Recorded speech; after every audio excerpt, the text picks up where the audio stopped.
Bonjour amis, c'est au santé, une capsule qui m'est extrêmement importante à partager avec vous. C'est celle qui a trait aux effets secondaires de l'alimentation cétogène. Pourquoi?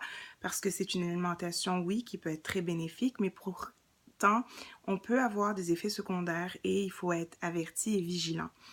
Avant de commencer de discuter les effets secondaires potentiels, je vais faire une deuxième mise en garde et c'est celle ayant trait aux personnes qui sont atteintes de conditions médicales particulières. Alors, si vous êtes diabétique et que vous prenez des médicaments pour le diabète, pour baisser les sucres, couper la quantité de sucre que vous allez consommer va nécessairement baisser vos glycémies. Donc, attention au risque d'hypoglycémie et c'est pour cela qu'on recommande que vous consultiez un médecin pour rajuster vos médicaments à la baisse. Deuxièmement, si vous êtes diabétique et que vous prenez une catégorie de médicaments qui vous aident à uriner l'excédent de sucre qu'il y a à l'intérieur de votre corps, ces médicaments ne sont pas vraiment une bonne combinaison avec l'alimentation cétogène. Ils sont à risque accru de déshydratation et de causer une complication grave qu'on appelle l'acétocétose diabétique. Donc, chez les diabétiques type 2 qui prennent les médicaments qui font uriner l'excédent de sucre, faites très attention et ces médicaments ne devraient pas être pris quand on entreprend une alimentation cétogène. Si vous êtes hypertendu, donc vous faites de la haute pression, que vous prenez des médicaments pour la haute pression, je l'ai dit, cette alimentation va faire chuter les pressions et en combinaison avec des médicaments, la pression peut être trop basse et vous donner des effets secondaires comme des étourdissements. Et donc, c'est pour ça que c'est important de consulter, de baisser vos médicaments en conséquence avec l'opinion d'un professionnel de la santé.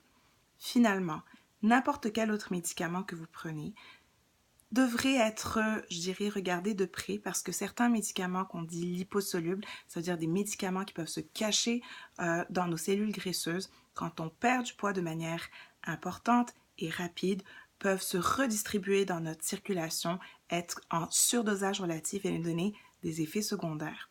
Par exemple, certains médicaments qui ralentissent le rythme cardiaque peuvent être relâchés dans le sang quand on perd du poids et nous donner un ralentissement excessif du rythme cardiaque. D'où l'importance, encore une fois, si vous prenez des médicaments, de consulter votre professionnel de la santé avant d'envisager cette alimentation et de le faire de manière sécuritaire. Donc, une fois cette mise en garde, j'irai discuter et rediscuter, on va passer aux effets secondaires que monsieur, madame, tout le monde qui ne prennent aucun médicament peuvent avoir tout de même. Et on dit toujours une personne à viser en vaut deux. Quand on sait qu'est-ce qu'on peut avoir comme effet secondaire, ben on se prépare et on sait comment y remédier et ne pas être sentir complètement débordé et misérable par ces effets secondaires-là. Le premier, le plus important, je dirais le plus fréquent, c'est ce qu'on appelle le carb flu ou le keto flu. Et c'est vraiment un phénomène de changement métabolique électrolytique qui se fait très rapidement dans les premiers jours. Alors, il s'agit de quoi exactement? Quand on coupe nos glucides, on va voir deux phénomènes qui vont arriver. Notre corps va utiliser ses réserves de glycogène. Le glycogène, c'est un mot compliqué pour dire des réserves de sucre emmagasinées au niveau du foie et au niveau du muscle. Et ce glycogène-là est toujours attaché à une bonne quantité d'eau. Quand on utilise le glycogène, le corps va éliminer l'eau qui est comme attachée à ce glycogène-là, d'où une perte de liquide excessive les premiers jours, les premières semaines de cette alimentation. Et on doit évidemment remplacer ces pertes liquidiennes pour ne pas se déshydrater, et de 1. Et de 2, quand on diminue nos glucides, notre corps va sécréter beaucoup moins d'insuline. Et comme je l'ai discuté ou j'en ai parlé dans d'autres capsules, l'insuline a pour rôle de retenir de l'eau, du sel et du magnésium au niveau du rein.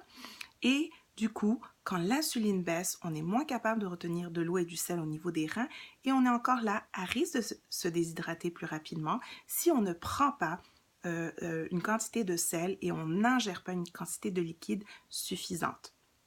Alors, le keto flu se manifeste par quoi? On peut se sentir plus faible, on peut se sentir un peu étourdi, donc avec une baisse de pression relative. Important à ce moment-là de rester très hydraté et de consommer assez de sel. L'autre symptôme peut être un peu de nausée. Des fois, certaines personnes vont même avoir des diarrhées reliées au keto flu. Et tous ces symptômes-là sont remédiables par l'apport nécessaire d'eau, de sel et de magnésium.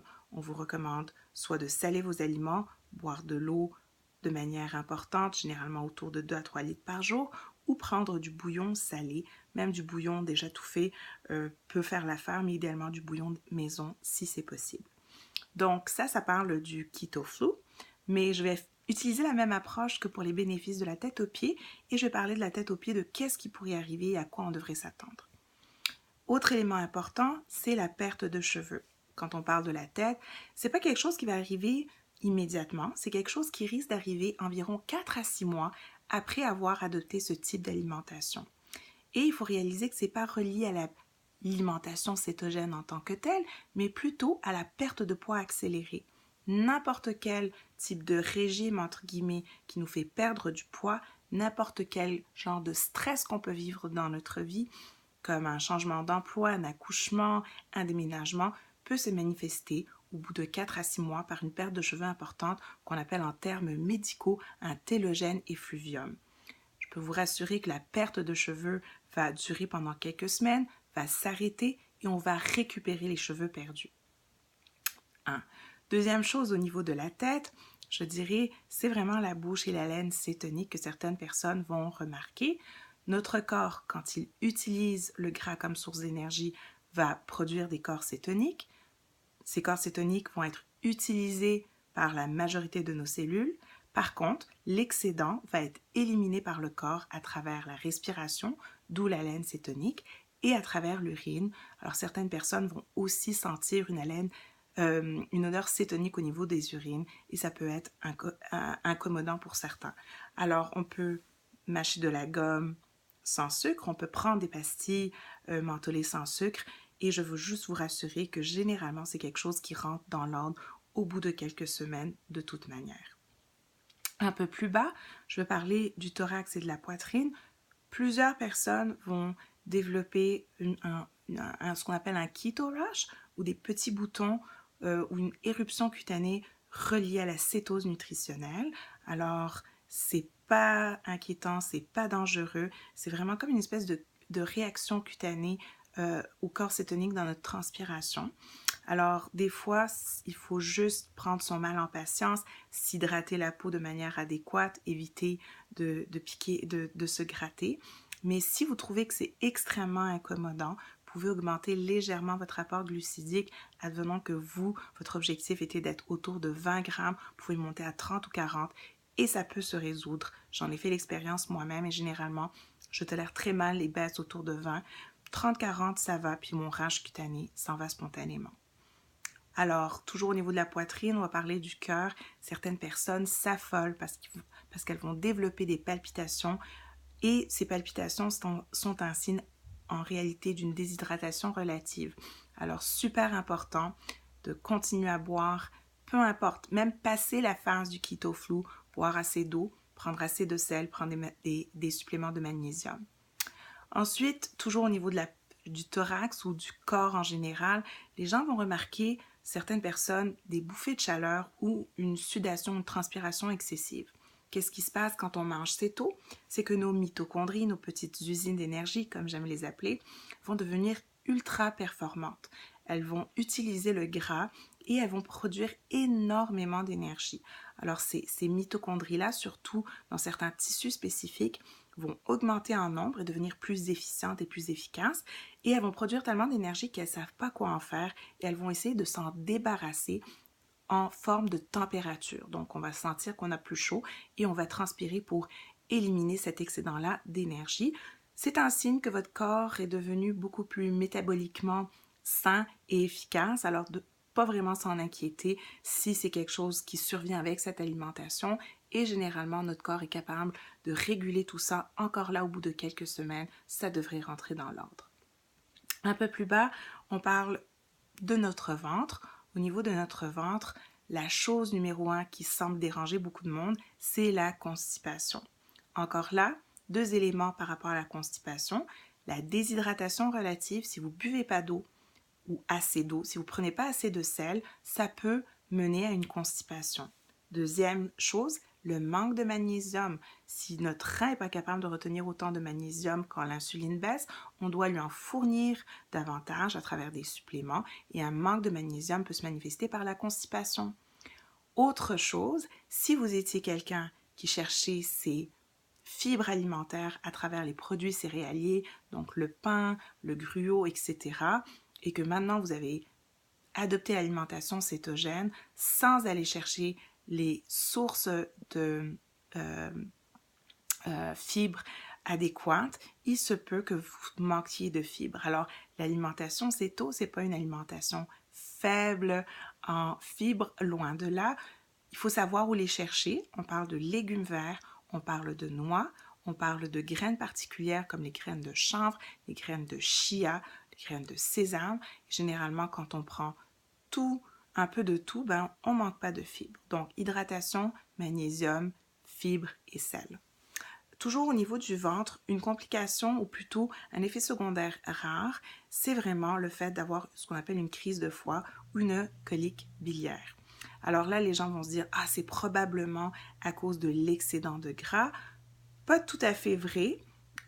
Peut-être chez certaines personnes, ça peut être le cas, mais la majorité du temps, peu importe la manière dont on perd du poids, une perte de poids rapide va provoquer chez certaines personnes qui sont à risque d'en développer, donc je spécifie, c'est pas chez tout le monde, mais on peut avoir des pierres au foie qui vont se créer rapidement et ces pierres au foie ou à la vésicule biliaire, pour être plus spécifique, peuvent se manifester par des douleurs au niveau du ventre et par des nausées.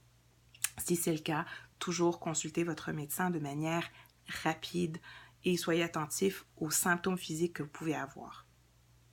On va un peu plus bas.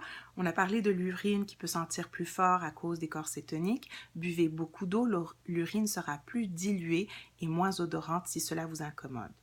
Plus bas, on parle des jambes. Alors, quand je parle des jambes, je pense à deux choses. Les crampes musculaires qu'on peut avoir, surtout au niveau des jambes, si on manque de magnésium et si on est déshydraté. Donc, magnésium en supplément, hydratation adéquate. Des fois, ça peut être aussi un manque de potassium. Mais là, ça devient un peu plus complexe. Si vous avez des crampes et que ça ne s'améliore pas avec l'hydratation et des compléments de magnésium, il faut aussi en parler à votre médecin. Au niveau musculaire général et global, il y a une capsule qui parle spécifiquement du sport et de l'alimentation céto. Mais pendant les premières semaines, pendant lesquelles on n'est pas encore céto-adapté, on peut voir une baisse de la performance sportive parce que nos mitochondries, nos usines d'énergie ne savent pas encore utiliser le gras de manière efficiente.